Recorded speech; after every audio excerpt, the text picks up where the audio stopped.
Assalamualaikum warahmatullahi wabarakatuh. Halo, selamat pagi anak-anak. Bagaimana kabar kalian pada pagi hari ini? Alhamdulillah sehat ya. Jika ada yang kurang sehat ataupun lagi sakit, ibu doakan semoga cepat diberi kesembuhan oleh Allah Subhanahu wa taala. Amin. Nah, sebelum kita mulai pembelajaran pada pagi hari ini, alangkah terlebih baiknya kita berdoa terlebih dahulu. Kita berdoa dengan membaca surat Al-Fatihah dengan menggunakan metode Yaqi ya. Dimulai dari tahfidz Al-Quran. Nah, mari kita berdoa bersama-sama. 1, 2, 3. Tahfidz Al-Quran dengan metode Yaqi, dengan nada bayati.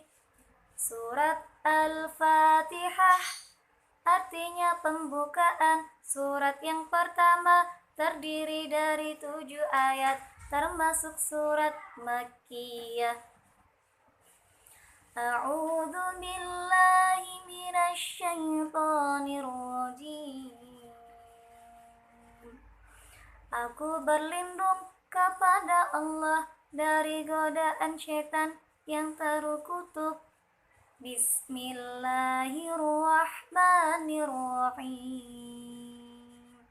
Dengan menyebut nama Allah yang Maha Pengasih lagi Maha Penyayang. Alhamdulillahi Rabbil Alamin. Segala puji bagi Allah, Tuhan semesta alam. Ar-Rahmanir-Rahim, yang Maha Pengasih lagi Maha Penyayang. Maliki Yaumiddin, pemilik hari pembalasan. Iyyaka na'budu wa iyyaka nasta'in. Hanya kepada Engkaulah kami menyembah, dan hanya kepada Engkaulah kami minta pertolongan. Ihdinas syiratal mustaqim. Tunjukkanlah kepada kami jalan yang lurus. Syiratal ladzina an'amta 'alaihim ghairil maghdubi 'alaihim waladdallin,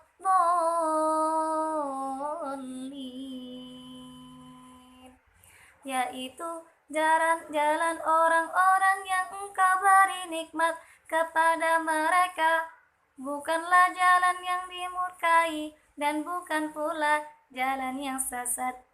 Shadaqallahul Azim. Maha benar Allah yang maha besar. Baik, itu tadi surat Al-Fatihah dengan metode Yaqi.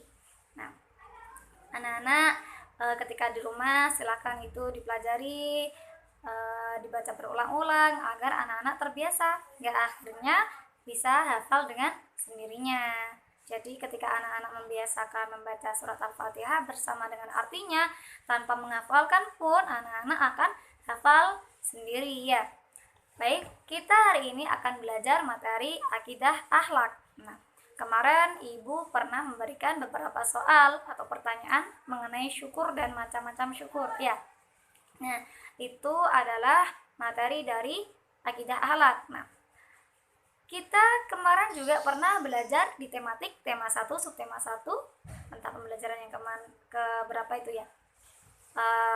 Di bagian PKN itu kan ada mengamalkan sila Pancasila yang pertama, yakni ketuhanan yang Maha Esa dengan cara bersyukur. Nah, ketika kita bersyukur secara otomatis kita sudah mengamalkan materi yang berada di PKN, yaitu mengamalkan Pancasila sila yang pertama sekaligus mengamalkan materi yang ada di akidah akhlak. Nah, apakah anak-anak tahu apa itu pengertian syukur? Nah, di sini Ibu akan memberi penjelasan tentang syukur nikmat. Syukur nikmat adalah berterima kasih kepada Allah Subhanahu wa taala atas apa yang Allah berikan kepada kita semuanya. Nah, jadi apa yang kita miliki hari ini itu adalah nikmat dari Allah Subhanahu wa taala. Hidup, bisa berjalan, bisa berbicara, bisa tertawa, itu semua nikmat dari Allah SWT. Kita bisa makan, kita bisa minum, itu juga nikmat. Kita punya uang, kalau nggak punya uang minta orang tua. Nah, kita punya orang tua itu juga nikmat. Kalau kita nggak punya orang tua, kita mau minta uang di mana? Kalau kita belum bekerja. Nah, jadi kita itu juga harus bersyukur kita sudah diberikan keluarga yang baik kepada kita, kedua orang tua kita, saudara-saudara kita. Nah, itu juga termasuk nikmat bagi kita. Nah, adapun macam-macam nikmat yaitu ada 3. Nikmat jasmani, nikmat rohani, dan nikmat rezeki. Nah, apakah anak-anak tahu apa itu nikmat jasmani? Apa itu nikmat rohani? Nah, nikmat jasmani itu adalah nikmat yang nampak di penglihatan kita. Jadi, ketika kita punya jari-jari, kita punya tangan, kita punya hidung, itu adalah nikmat jasmani.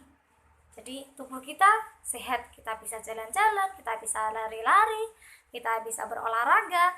Nah, itu termasuk nikmat jasmani karena tubuh kita terasa sempurna, sudah lengkap tanpa ada satupun kecacatan. Nah, itu adalah nikmat jasmani. Nah, bagaimana cara kita mensyukuri nikmat jasmani? Yaitu dengan cara menjaga diri, membersihkan diri dengan mandi, memotongi kuku, dijaga biar bersih, biar rapi, memakai pakaian. Pakaian itu kan untuk melindungi tubuh kita. Contoh, kita menggunakan baju ketika kita sedang keluar siang hari. Nah, itu kan melindungi kulit kita dari panas. Nah, itu juga salah satu cara kita bersyukur, dan bersyukur yang kita lakukan itu adalah bersyukur mengenai nikmat jasmani. Sedangkan nikmat rohani ialah nikmat yang Allah berikan kepada kita yang tak nampak langsung di mata kita. Contohnya apa? Contohnya kita hidup di sekarang ini, kita bisa memeluk agama Islam dan kita mempunyai iman. Nah, itu termasuk nikmat rohani karena tidak semua manusia diberikan nikmat yang seperti itu. Jadi kan di dunia ini ada beberapa agama Islam, Kristen, Buddha, Hindu, Katolik. Nah, kita yang sekarang ini memeluk agama Islam, kita harus bersyukur karena itu merupakan nikmat yang luar biasa oleh Allah SWT. Nggak bisa dibeli itu dimanapun ya. Jadi kita harus bersyukur. Nah, bagaimana cara kita mensyukuri nikmat rohani tersebut? Kita mensyukurinya yaitu dengan cara apa? Siapa yang tahu? Ayo. Nah, kita itu mensyukurinya dengan beribadah, membaca Al-Quran, sholat, bersolawat, seperti itu. Apalagi ya, kita berterima kasih atau bersyukur kepada Allah atas nikmat rohani itu bisa diungkapkan dengan cara berbakti kepada orang tua juga itu. Terus kita berkata dengan santun, kita menggunakan apa-apa yang di tubuh kita dengan baik, itu juga salah satu cara kita bersyukur. Kita contoh tadi nikmat jasmani, kita menggunakan tangan kita untuk menulis, bukan untuk menampar ataupun untuk jahil kepada temannya. Nah, kalau itu kan perbuatan yang tidak baik, berarti itu bukan cara bersyukur. Nah, ketika kita melakukan sesuatu yang baik, itu termasuk salah satu cara kita bersyukur kepada nikmat Tuhan. Nah, adapun nikmat yang selanjutnya yakni nikmat rezeki. Rezeki itu ada banyak. Apa contohnya? Uang, Bu. Ya, uang itu rezeki. Tapi rezeki yang dimaksud dengan rezeki itu tidak melulu dengan uang. Jadi, ketika kita bisa makan, kita bisa menghirup udara dengan segar, dengan gampang tanpa membayar, itu juga sudah rezeki buat kita ya.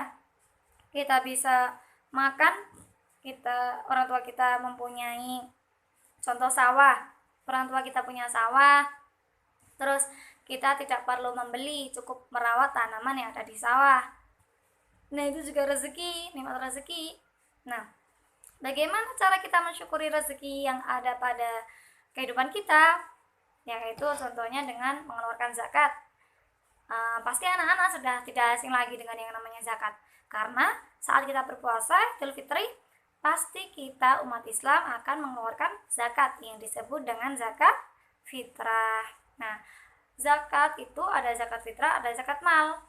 Akan tetapi tidak semua orang berkewajiban mengeluarkan zakat mal. Jadi zakat mal itu ada orang-orang tertentu yang harus mengeluarkan zakat. Jadi ada takarannya seperti itu. Besok kalau kalian sudah pada masanya, kalian akan diajarkan tentang materi tersebut ya. Oke. Jadi ketika kita sudah melakukan hal-hal tersebut, secara otomatis kita sudah bersyukur kepada Allah Subhanahu wa taala. Entah kalian sadar ataupun tidak sadar, intinya itu sudah bersyukur. Jadi kalau kita sudah mempelajari materi ini, alangkah lebih baiknya kita juga mengamalkan gitu. Jadi kita mengetahui, saya sudah dikasih kesehatan sama Allah, berarti saya harus menjaganya, merawatnya dengan cara berolahraga, mandi, memakan makanan yang sehat, seperti itu. Itu juga cara mensyukuri nikmat yang ada pada tubuh kita, ya. Jadi sekali lagi, apa yang kita pelajari itu saling berkaitan. Contohnya tadi, syukur yang ada di materi akidah akhlak itu juga dibahas di materi PKN yang berkaitan dengan Pancasila sila yang pertama. Baik, cukup sekian yang Ibu sampaikan, kurang lebihnya mohon maaf yang sebesar-besarnya. Wal afu minkum. Wassalamualaikum warahmatullahi wabarakatuh. Dadah.